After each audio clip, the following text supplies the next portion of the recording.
बोलती पुस्तके. ज्यांना वाचनाचा नाद त्यांना बोलती पुस्तके घाली साद. आमचं चॅनल सबस्क्राईब करा आणि सबस्क्राईब करायला इतरांनाही सांगा. नमस्कार श्रोते मित्र हो, बोलती पुस्तके सादर करीत आहे लेखक अशोक कुबडे लिखित कादंबरी गोंडर भाग 17. वामन जास्तच मनावर घेतलं म्हणून त्याला असह्य झालं. तो अस्वस्थ झाला, त्याची तब्येत बिघडली. पाहता पाहता त्यानं अंग टाकून दिलं आणि व्याकुळ झाला. रात्रीतून त्यानं आपला जीव सोडला. शेवंतावर आभाळ कोसळलं, मन फाटलं. कुणाला सांगावा आणि काय करावा असं झालं. शेवंताचा आधारच गेला, तिचं जीवन उद्ध्वस्त झालं. रात्री फडफड बोलणारी माणसं आता शांत होती. मामा शांत होता, अधूनमधून शेवंताची समजूत घालीत होता. यशवंत मात्र हाताला हात जोडून खाली मुंडकं खुपसून बसला. त्याला अफाट दुःख झालं होतं. आजवर बापानं आपल्यासाठी केलेल्या कष्टाचं मोजमाप करत होता तो. शेवंताला सगळे समजावत होते, पण यशवंत जवळ लोक असूनही त्याला आधार देत नव्हते. कारण वामनच्या मरण्याचं कारण सारं गाव यशवंतला समजून त्याच्याकडे अपराधी भावनेने पाहत होतं. कुणीही आधाराचा हात पाठीवर ठेवला नाही. एवढं वाईट असतं कुणावर प्रेम करणं, कुणाला जीव लावणं? खरं तर हा त्याचा दोष नाही, दोष आहे उमाचा. त्याला जीव लावला, फक्त तिच्या जीव लावण्याला प्रतिसाद दिला तर एवढं वाईट समजतो हा समाज. एवढी मन कुजलीत समाजाची, आणि ते सहन पण करणार नाहीत हे निव्वळ प्रेमाचं निखळ नातं. आणि त्यात आंतरजाती विवाह ही दूरची गोष्ट. या समाजाला त्याचा धिक्कार वाटतो. पण आज ही वेळ धिक्कार करण्याची नाही, तर परिस्थितीला सामोरं जाण्याची आहे. म्हणून यशवंत आपल्या मनाला आपणच सामंजस्यपणाचे ठिगळे लावत होता आणि स्वतःच मनाला आधार देत होता. झालेल्या गोष्टीला स्वतःला जबाबदार धरत होता. काळजात डोंगर साठवून यशवंत समजदारीनं गप्प होता. ती नक्कीच मला स्वार्थी मनाचा मतलबी समजेल. ती आजही काहीही करू शकते. तो अनर्थ टाळणं एवढा यशवंत समजदार होता. आपण आपलं दुःख सहन करायचं आणि जगायचं. मनात उमाचं प्रेमचक्र सुरू होतं. उमाला तेव्हाच सांगितलेलं यशवंतच्या मनात घोळत होतं. मला माहीत होतं म्हणून तर मी मागे सरकत होतो. आता आपण तिला इच्छा असूनही बोलू शकत नाही. पण ह्या गोष्टीचा तिच्या मनावर खूप परिणाम होणार आहे, कारण तिनं त्याला जीवन वाहिलं होतं. या समाजापुढं आपणही काही करू शकत नाही. एवढा विरोध आहे. आपणच शांत राहणं बरं. मी जर उत्तावीळ झालो तर ती पण काहीही करू शकते. मग सगळं वातावरण चिडणार आणि तिला पण त्रास होणार. ह्यापेक्षा ती आपल्याला वाईट स्वार्थी म्हणली तरी चालेल, असा विचार करून मामानं यशवंतचं दुःख ओळखलं आणि शेवटी मामानं पाठीवर थाप मारली. चल यशवंत, आता उठ. सोडून दे सारं दुःख आणि वेदना. घराची प्रमुखाची धुरा सांभाळ. चल उठ.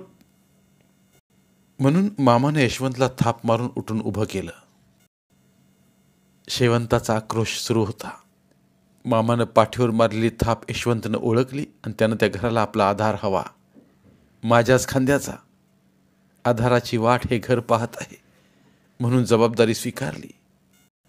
सगळं झालं. यशवंत निराशेतून बाहेर आला. मामाचा इशारा यशवंत समजला. बापाचं 16 मनाचं बलुतं होतं. पाडव्यापर्यंत साल शेवटाला लाव, असे उपदेश मिळू लागले. यशवंतनं बापाच्या हजामतीचा धंदा उचलला. घराला त्याचाच आधार हवा होता. तो कॉलेजचा विचार करू शकला नाही, आणि आलाच तर तो बोलून दाखवण्याची त्याला हिंमत होत नव्हती. आणि तोही जातीयतेचं कुंपण सारं पाहून बसला होता. म्हणून त्यानं गावातच बापाचं हजामतीचं बलुतं शेवटास न्यायचा निर्णय घेतला. ही जातीय व्यवस्था आपल्या प्रेमाचा उदात्त हेतू समजू शकत नाही. हजारो वर्षांपासून चालत आलेली ही वाईट प्रथा पण उमाला माहीत नव्हती. या प्रवाहाच्या विरोधात जाणं घातक आहे. दोघंही प्रवाहाचा विरोध पत्करणार होते, पण शेवटी काय? ही जाती व्यवस्था, ह्या चालीरीती, ह्या परंपरा कधी बंद होणार ह्याचा तो विचार करू लागला. पण ह्या जगाच्या जातीय व्यवस्थेच्या काळ्याकुट्ट अंधारात त्याला ह्या गोष्टींचं सत्य मर्म सापडलं नाही. ही व्यवस्था अंगावरल्या कातडीसारखी चिकटून बसली आहे, ह्याच विचारात तो गुंतला. उमा यशवंतची वाट पाहत होती, पण यशवंतने तिचं अधिक वाईट होऊ नये म्हणून किंवा इकडं झालं ते तिच्याकडं होऊ नये, तिचं आयुष्य सुखी समाधानी जावं म्हणून जपत होता. पण आम्हा दोघांना ही व्यवस्था आपल्यासाठी कदापिही स्वीकारणार नाही किंवा जवळ येऊ देणार नाही, यासाठी आपल्यालाच निर्णय घ्यायचा म्हणून तो म्हणाला. माय, मी धंदाच करतो. शेवंताला राहवलं नाही. ती गळा काढून हंबरून रडली. अरे, आधीच म्हणला असता तर. बाप गिळून बसल्यावर सुचलं होई. यशवंत बापाच्या हजामती करू लागला. यशवंतला आता हजामती ओट्यावर बसून करणं अवघड जात होतं. नाही करावं तर घर आपल्यावर. यशवंत कैचीत सापडला. पण कसंबसं यशवंत साल शेवटाला नेत होता. हजामतीच नाही तर काही अडले नडले कामही त्याच्या हुशारीनं करू लागला. कुणाचा फॉर्म भरून देणं, सार्वजनिक प्रश्न मांडणं, गावाच्या हिताच्या काही योजना गावकऱ्यांना समजावून सांगणं आणि बहुजनांचे अधिकार हक्क समजून सांगून ते मिळवून देण्यासाठी झगडणं. त्यांना न्याय मिळवून देणं ही शिकलेली ताकद त्याला स्वस्थ बसू देत नव्हती. कळत नकळत त्याच्यातील अन्यायाविरुद्ध लढणारं, गरिबांसाठी झटणारं मन जागृत होतं. तो त्याच्या हातून कार्यातून असा न्याय मिळवून देणाऱ्या हालचाली करू लागला. म्हणून गरीब बहुजन मागासलेल्या लोकांच्या तो मनात बसला. एकीकडे घराच्या उदरनिर्वाहासाठी काम आणि उरलेल्या वेळात गरिबांना न्याय मिळवून देण्याचं काम सुरू होतं. म्हणून सारं गाव यशवंतला ओळखू लागलं. एवढं मात्र नक्की, 4 बुद्धवाडे आणि मांगवाडे इतर जातीतील गरीब असले आणि गावातील इतर गरीब लोक यशवंतला विचारू लागले. एक परिवर्तनवादी फुले, शाहू, आंबेडकरवादी विचारांचा शिक्षित माणूस म्हणून लोक यशवंतला साथ देऊ लागले.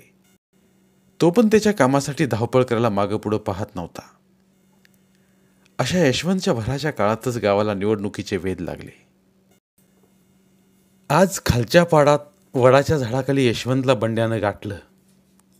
यशवंत पुढं बंड्या एकदम पाय आणि हात जोडून तटस्थ उभा राहिला.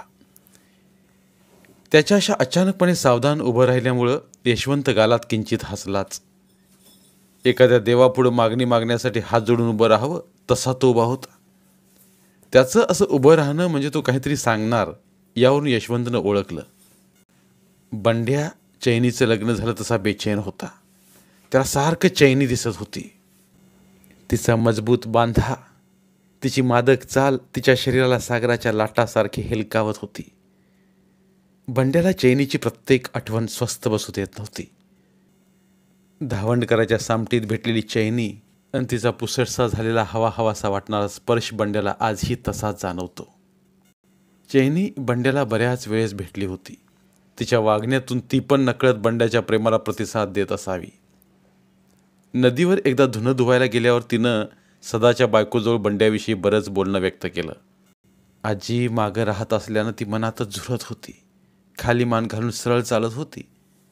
बंड्याला तिच्या आईचं वागणं आवडत नव्हतं. पण मायचं वागणं मायजवळ म्हणून माय पळून गेली काय किंवा मेली काय याचं काय हे देणं घेणं नाही. म्हणून तो चैनीच्या मायचा विषय सगळ्यात नव्हता. माजली आणि मुलखावर गेली, गाव म्हणतं तसं बंड्याच्याही मनात आहे. म्हणून तो फक्त चैनीच्या जीवनाचा विचार करत होता.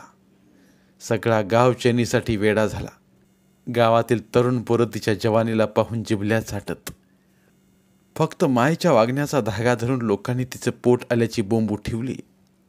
माय वाण्याच्या नादी लागली. पोरगी बी तशीच असं म्हणून लोकांची समजूत. चैनी मात्र जीवनातून उठून गेली. चैनीचं चरित्र बंड्या ओळखून होता.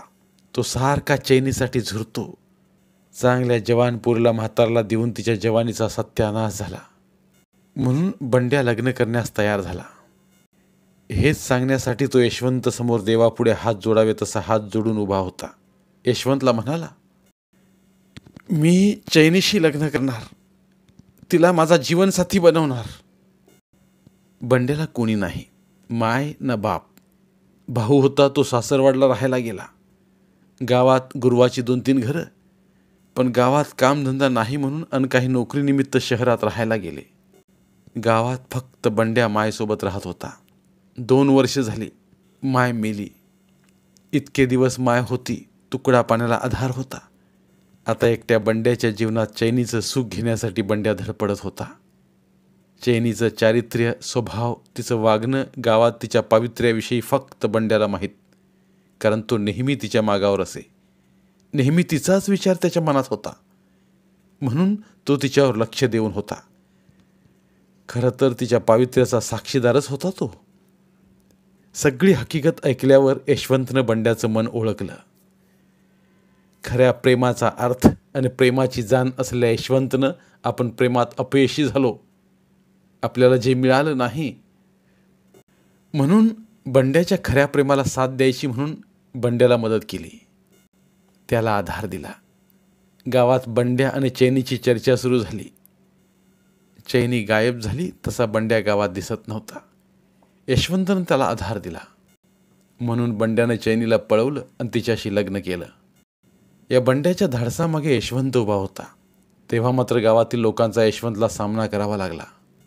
महात्मा फुले, डॉक्टर बाबासाहेब आंबेडकर, शाहू महाराज या महामानवाच्या आंतरजातीय विवाहाची विचारधारा यशवंत लोकांना सांगत असे. बंड्या आता बाहेर गावाला दूर कुठेतरी चैनीच्या संसारात खूप आनंदी आहे. गावाचा जरी यशवंतला विरोध झाला तरी मागासवर्गीय जातीय दलित समाज आणि तरुण पोरं सोरं मात्र यशवंतच्या मागं खंबीरपणे उभे राहिले. या गोष्टीनं तो सगळ्या गावात परिचित झाला.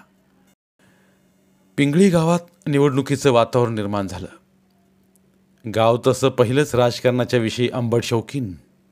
मग अशात त्यातील ओट्यावरल्या लोकांच्या गोष्टी रंगू लागल्या. वाटेल तसे आचार विचार मांडणारी माणसं वाटेल तसे अंदाज बांधू लागले.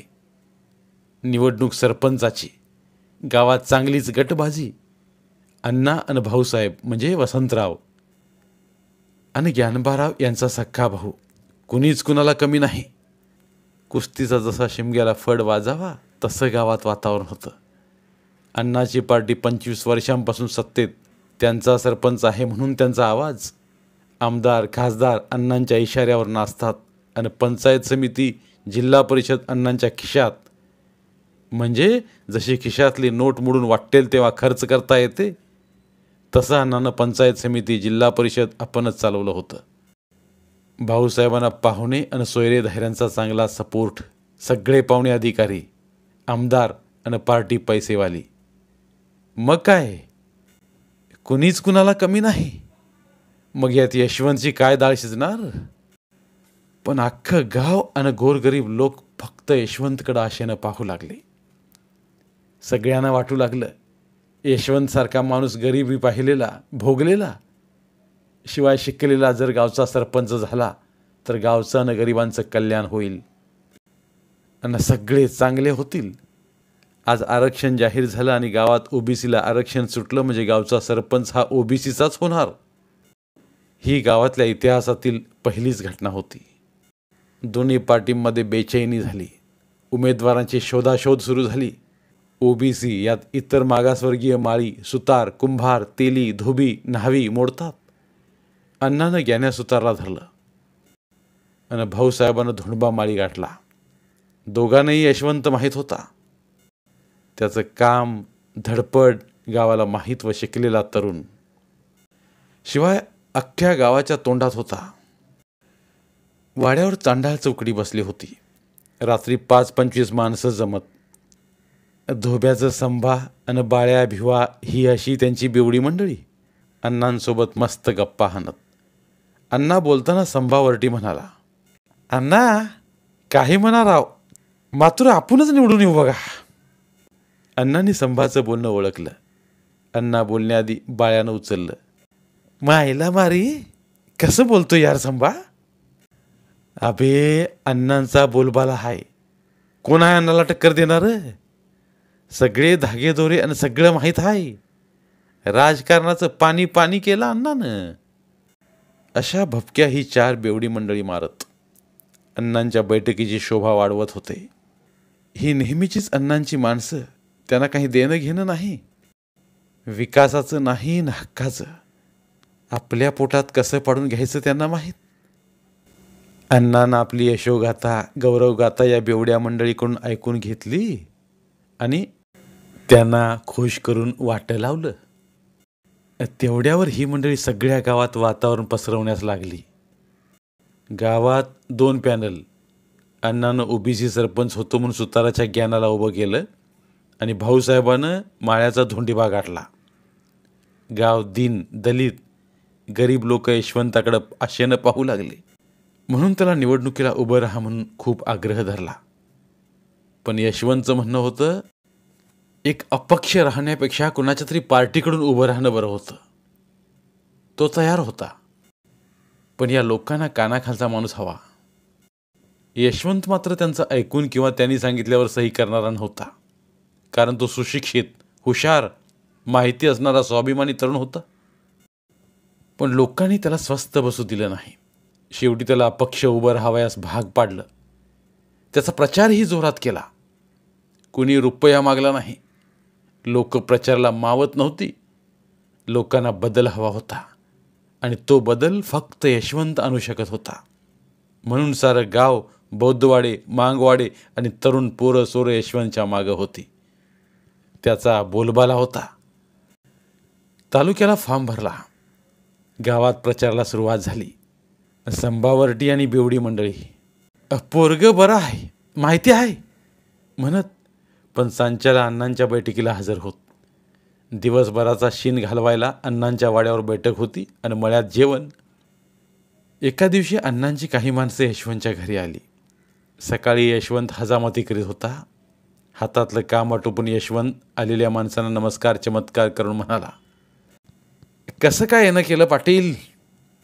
एकजण म्हणला, फॉर्म भरला म्हण. हो भरला ना. लगेच धनगराचा रामा म्हणला, मग व्हायचं सरपंच? त्यात काय, गावाच्या मनात आल्यावर काय. होय र बाबा, पण गावातील विरोध भारी आहे, असं चौथ्या कोर्तला सोनबा म्हणला. मग 2 कुत्र्यांच्या कळवांडीत आपण पडू नये.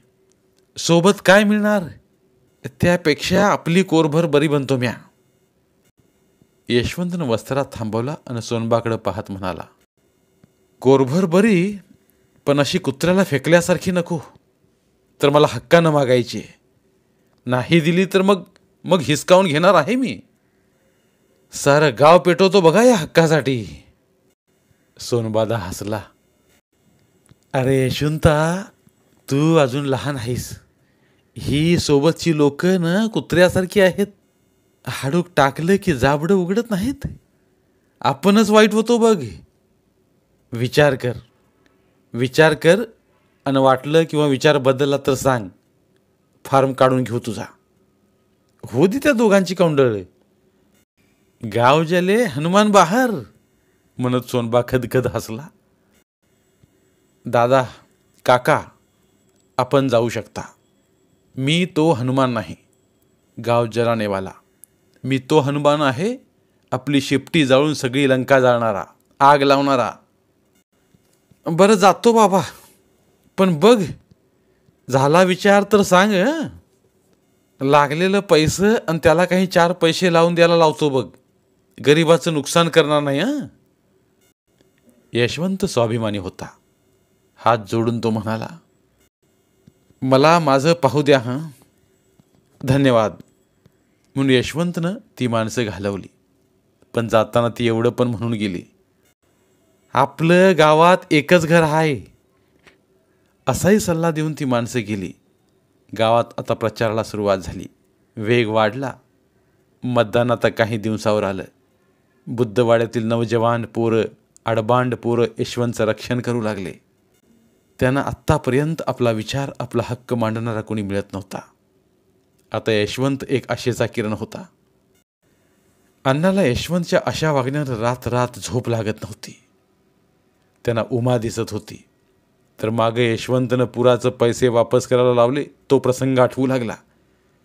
तो काहीही करू शकतो असं वाटू लागलं.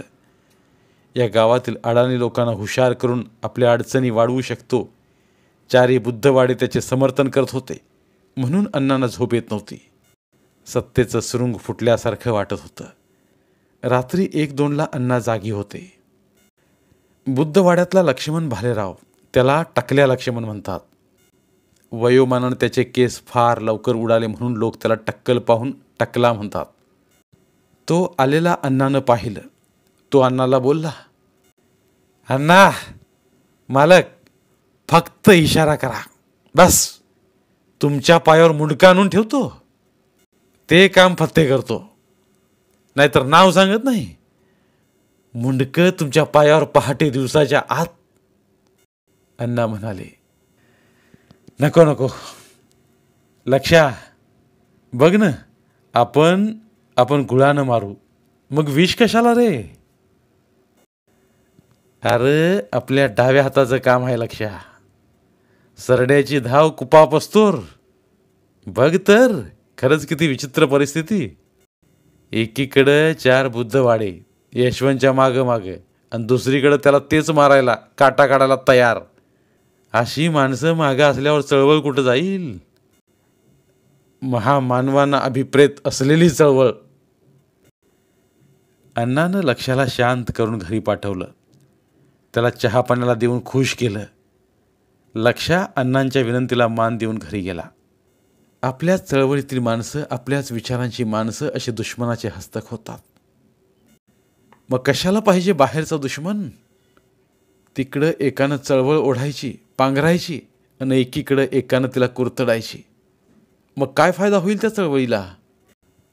काही विचारानं झपाटलेली, विचारांच्या चक्रात आलेली, शिकलेली, वाचलेली पोरं मात्र यशवंतला कळत नकळत संरक्षण देऊ लागली, त्याचे रक्षण करू लागली. त्याच्या मागे सदैव राहत आणि मतदानाची मोर्चे बांधणी करत. लोक मात्र ओट्यावर टीव्हीवरल्या चर्चात्मक कार्यक्रमासारखी चर्चा करत, एकापेक्षा एक तर्क वितर्क लावत. गावातली पिणारी मंडळी मात्र पिऊन मजेत राहत. सगळीकडून पियाला मिळते. बळी, रमेशा, शंकर्या, भिव्या, संभावर्टी हे 24 तास पिऊन झुई. भिवाला कोणी दारू पाजली की नारे दे. तो मात्र आपला हातात झेंडा घेऊन साऱ्या गावात फिरायला लागला. दिवसभर फिरून फिरून रातच्याला जरा जिजाबाईंच्याकडे पिली की लांब झोपायचा. अण्णांच्या बैठकीतलं माणूस खंडत नव्हतं. 4-2 नेहमी असत आणि त्यात ती गावातील बेवडी चांडाळ चौकडी अण्णांना मोठी मोठी आश्वासनं देत. अण्णांकडं सगळं काही होतं. सोनं, नाणं, साम, दाम, दंड, भेद ह्या सगळ्या गोष्टींचा जोर होता. भाऊसाहेबांकडेही सगळं खंबीर होतं.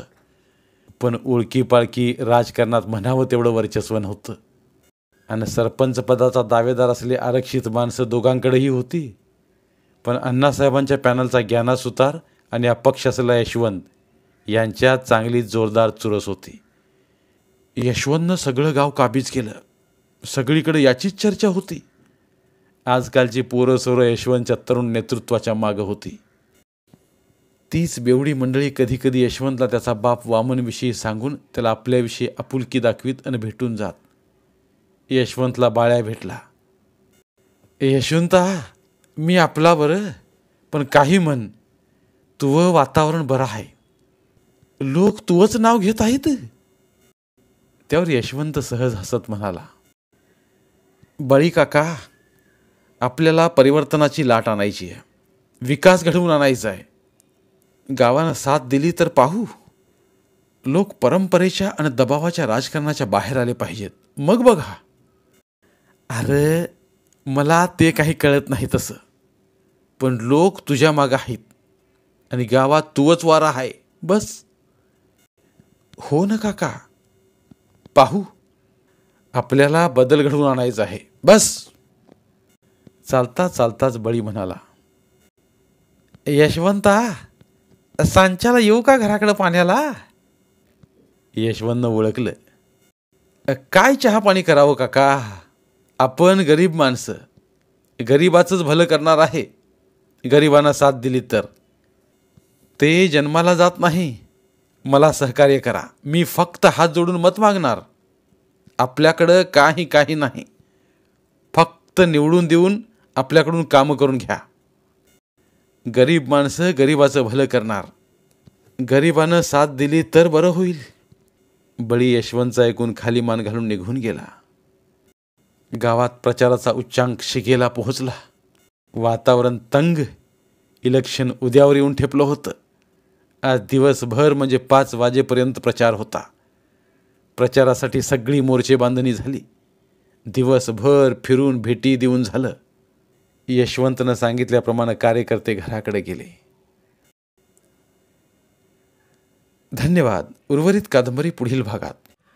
मराठीतील प्रतिभावंत लेखकांचं साहित्य, कथा, कादंबऱ्या ऐकण्यासाठी आमचं बोलती पुस्तके हे चॅनल सबस्क्राईब करा आणि मराठी साहित्याचा प्रसार करण्यासाठी प्रत्येक मराठी माणसाला सबस्क्राईब करण्यासाठी आवाहन करा आणि बोलती पुस्तके या साहित्य चळवळीत सहभागी व्हा. आपले पुन्हा एकदा धन्यवाद.